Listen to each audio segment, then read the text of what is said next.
Good morning. This is Katie, the youth director at Seabrook United Methodist Church, and today we are going to talk about the prophet Elijah. Elijah first comes on the scene in 1 Kings chapter 17 during the reign of King Ahab and Ahab's wife Jezebel. As a prophet, Elijah's job is to convey messages from God to Ahab, especially when Ahab's reign deviates from God's plan. Apparently, Ahab was constantly deviating from God's plan. And finally, Elijah has enough. He just Ahab, I can't help you if you don't help yourself. There's going to be a drought. It's not going to rain again until I say so. And I'm gone. And then he bolts. Elijah runs away. He runs away and he survives by drinking water from a brook and finding the little scraps of food that ravens leave in the nooks and crannies of rocks. Eventually, the brook runs dry, and Elijah thinks he's doomed. But God speaks to him and says, "Go to Zarephath. There is a widow there. She will help you. She will feed you, and she will give you water." So off Elijah goes to Zarephath. He finds the widow and asks for water. And before I continue, it should be noted that asking for a cup of water in a drought is like asking for a roll of toilet paper during a COVID-19 pandemic. You are asking for so much more than a cup of water or a roll of toilet paper. But the widow provides. She gives Elijah some water. And Elijah says, "Where are you off to today?" And she says, "I have a son at home. We're going to go home and bake some bread, and then we're probably going to die because we have no food." And Elijah says, "Please bring me back a small loaf of bread." And she says, "Sir, I can't. I have a pinch of flour left and just a little bit of olive oil, and this has somehow got to feed me and my son for the next however long this drought lasts." Elijah says, "God says, if you bring me a small loaf of bread, your flour jars and your oil jars will not run dry." And sure enough, she fed Elijah, and she was able to continue feeding herself and her son throughout the entire drought. In time, the woman's son became deathly ill and succumbed to the illness. He passed away. The woman's response was to blame Elijah. The idea being she invited this prophet into her life, which kind of put her under extra scrutiny for wrongdoing. It made her that much more exposed to God's judgment. So she approached Elijah and she says, I took care of you. I took care of you. I watered you. I fed you. Why have you done this to me? So Elijah says, "Take me to your kid." This is what he says. Oh, hold on. Hold on.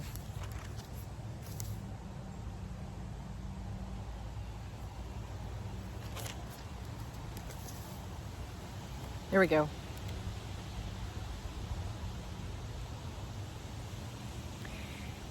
He took him from her arms, carried him to the upper room where he was staying, and laid him on his bed. Then Elijah cried to the Lord, "Lord my God, have you brought tragedy even on this widow I am staying with by causing her son to die?" Then he stretched himself out on the boy 3 times and cried out to the Lord, "Lord my God, let this boy's life return to him." The Lord heard Elijah's cry, and the boy's life returned to him, and he lived. Elijah picked up the child, carried him down from the room into the house.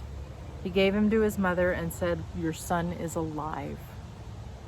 Then the woman said to Elijah, "Now I know that you are a man of God, and that the word of the Lord from your mouth is the truth.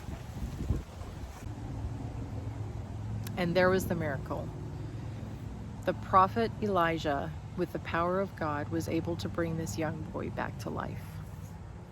Fast forward 3 years, the drought is still going on. Times are desperate, and God approaches Elijah again and says, Elijah, it's time. It's time to go back to Ahab. I will make the rain come. So Elijah heads back home and in transit bumps into Obadiah. Obadiah was the chief administrator for King Ahab. He was,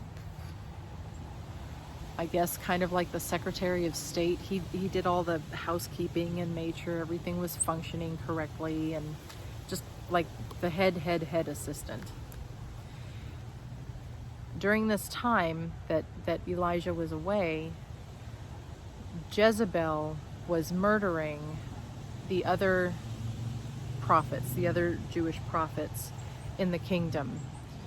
And Obadiah, a faithful man, was hiding the prophets that he could find. So when he bumped into Elijah, he says, man, we've been busy at home. Jezebel is off her rails and she's killing us. And so I've hidden 100 prophets over here, and I've hidden 100 prophets over here. How have things been for you? And Elijah says, I'm actually on my way home. I am on my way home. I'm going to talk to Ahab. Tell you what, you go let Ahab know I'm looking for him. And Obadiah panics. He's like, what are you doing to me? I thought we were friends. I am faithful. I believe in Yahweh. And you're telling me to go tell Ahab that you're waiting for him. If you aren't here when Ahab comes looking for you, it's me that's going to die. I will die. Why are you doing this to me? And Elijah says, Obadiah, don't panic. I promise I will be here waiting for Ahab when he comes looking. Just please go tell him I am here. So Obadiah lets Ahab know that Elijah is ready to talk.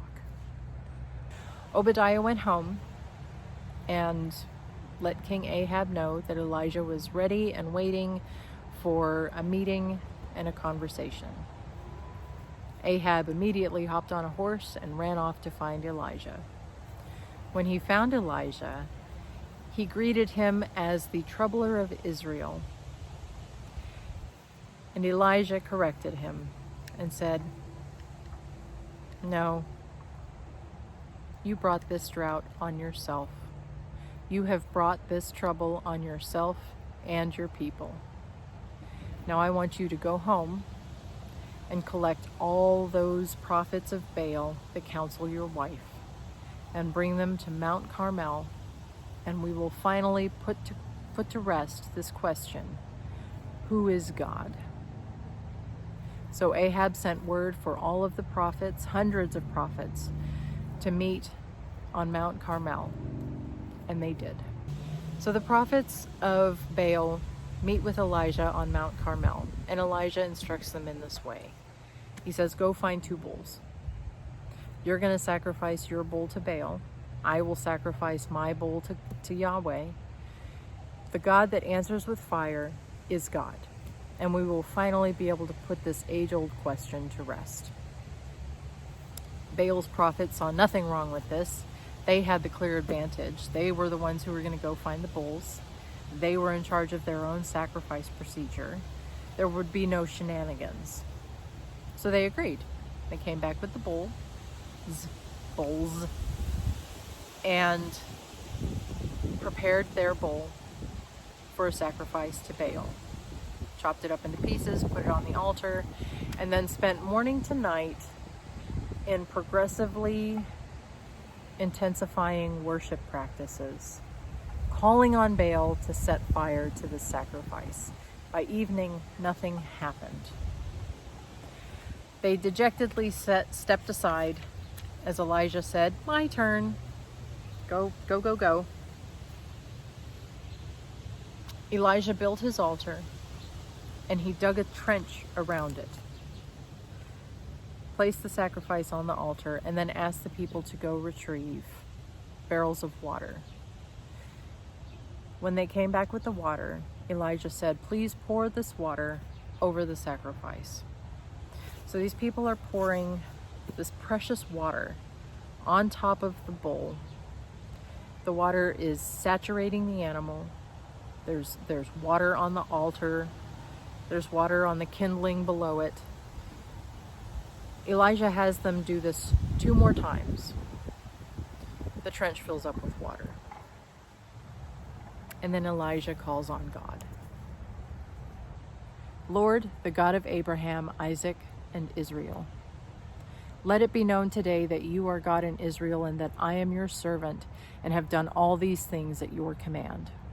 Answer me, Lord, answer me, so that these people know you are God and that you are turning their hearts back again." And then fire came from the sky. Everyone's like, "Holy cow, that's God!" And then Elijah says, "I told you so. Now get rid of these prophets of Baal." The prophets of Baal were slaughtered, which could not have sat well with Jezebel, and it certainly didn't make Ahab's home life any easier.